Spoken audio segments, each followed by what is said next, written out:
ఏం జరుగుతుంది ఈ రాష్ట్రంలో ఊహించుకుంటే చాలా బాధ అనిపిస్తూ ఉంది. ప్రజాస్వామ్యవాదులకు మతిపోతుంది, పేదవాడి గుండె తరుక్కుపోతుంది. ఈనాటి యొక్క ఆంధ్ర రాష్ట్ర పరిస్థితిని చూస్తే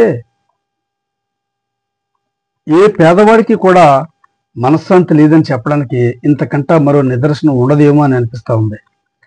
బ్రిటిష్ కాలం నుంచి ఆంధ్ర రాష్ట్రంలో 6 మెడికల్ కాలేజీలు మాత్రమే ఉన్న ఆనాటి పరిస్థితికి డాక్టర్ వైఎస్ రాజశేఖర రెడ్డి గారి మహానేత ఆయన పరిపాలనా కాలంలో 4 మెడికల్ కాలేజీలు స్థాపించినటువంటి గొప్ప చరిత్ర డాక్టర్ వైఎస్ రాజశేఖర రెడ్డి గారిది అయితే 17 మెడికల్ కాలేజీలు స్థాపించి సాధించి ఈవేళ పేదవాడికి మెడికల్ సీటు అందుబాటులోకి తీసుకొచ్చినటువంటి గొప్ప ఘనత వైఎస్ జగన్మోహన్ రెడ్డి గారిని చెప్పడానికి ఏమాత్రం కూడా ఆలోచించి ఎక్కర్లేదు.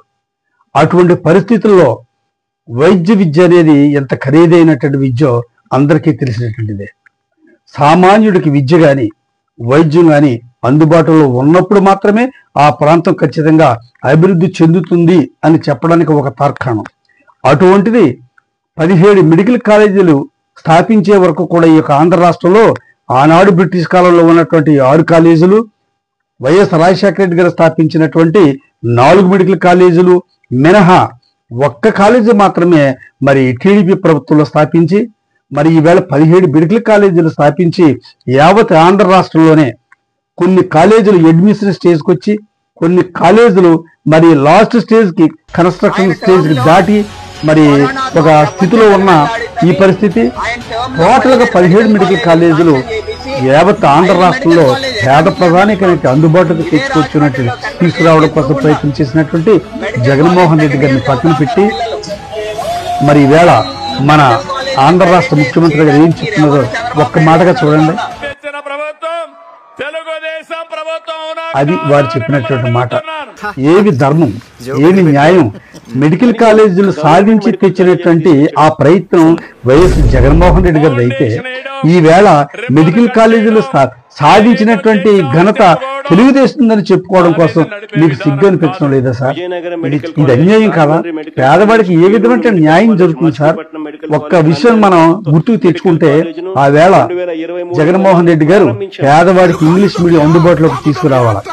కార్పొరేట్ స్కూల్లో మరి ధనికుల బిడ్డలో మరి ఇంగ్లీష్ మీడియం చదువుతూ ఉంటే పేదవాళ్ళ బిడ్డలో నేను ఎప్పుడు ఇంగ్లీష్ మీడియంలో చదివించుకుంటానని తపన పడుతున్నటువంటి ఆ రోజుల్లో అమ్మాయి మీ బిడ్డలని ఇంగ్లీష్ మీడియంలో నేను చదివిస్తానని ప్రభుత్వ పాఠశాలలో కూడా ఇంగ్లీష్ మీడియం పెట్టి ఒకవేళ స్కూల్కి తల్లిదండ్రులు పంపించడానికే వాళ్ళు ఏ విధమైనటువంటి ఆటంకం కలిగిస్తారేమో, వాళ్ళని బయటికి పంపిస్తే 10 రూపాయలు ఆదాయం వస్తుంది అని ఆలోచిస్తారేమని అమ్మఒడని ఒక పథకాన్ని పెట్టి బయటికి వెళితే వచ్చే డబ్బులు నేనే ఇస్తానని చెప్పి 14,000 నుంచి 15,000 రూపాయలు ప్రతి బిడ్డకి ఇచ్చి తల్లి ఖాతాలో వేసి మరి అమ్మఒడిని ఒక మంచి పేరు ఆ పథకం పెట్టి బిడ్డలను చదివించినటువంటి ఆ చరిత్ర ఉన్నటువంటి జగన్మోహన్ రెడ్డి గారు మెడికల్ కాలేజీలు పెడితే ఈవేళ ప్రైవేటీకరించి పేదవాడికి ఎందుకు సార్ అన్యాయం చేస్తా ఉన్నారు?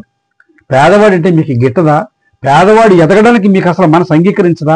ఆవేళ పేద బిడ్డలే ఇంగ్లీష్ మీడియంలో చదువుకుంటారు ప్రభుత్వ పాఠశాలలో.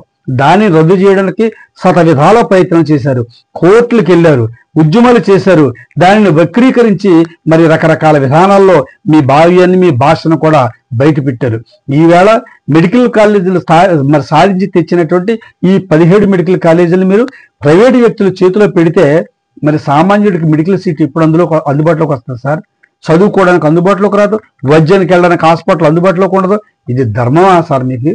ఇది ఈ మధ్య కాలంలో మరి తిరుపతి నుండి మరి చింతామోహన్ గారు అనే ఒక మాజీ ఎంపీ గారు మరి మాజీ కేంద్ర మంత్రి గారు ఒక మాట అన్నారు. వారి భాషలోనే మీరు వినండి. ఫండమెంటల్ జగన్మోహన్ రెడ్డి గారిని పూర్తిగా సమర్థించారు.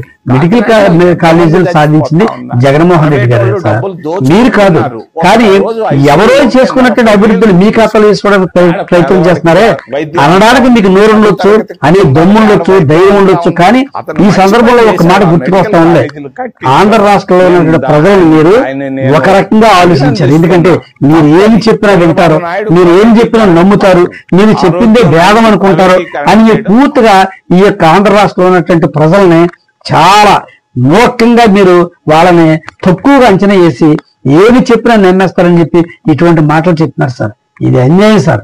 మీరు ప్రైవేట్ కాలేజీలు, మెడికల్ కాలేజీలు ప్రైవేటీకరణ చేయడం అనేది పూర్తిగా ఆఫ్ చేయకపోతే ప్రతి పేదవాడు కూడా మిమ్మల్ని కొట్టకపోవచ్చు, మిమ్మల్ని తిట్టకపోవచ్చు, మనసు పూర్తిగా మిమ్మల్ని శపిస్తాడన్న సంగతిని మీకు ఖచ్చితంగా గుర్తు చేస్తూ ఆ ఆలోచనలు విరమించండి సార్.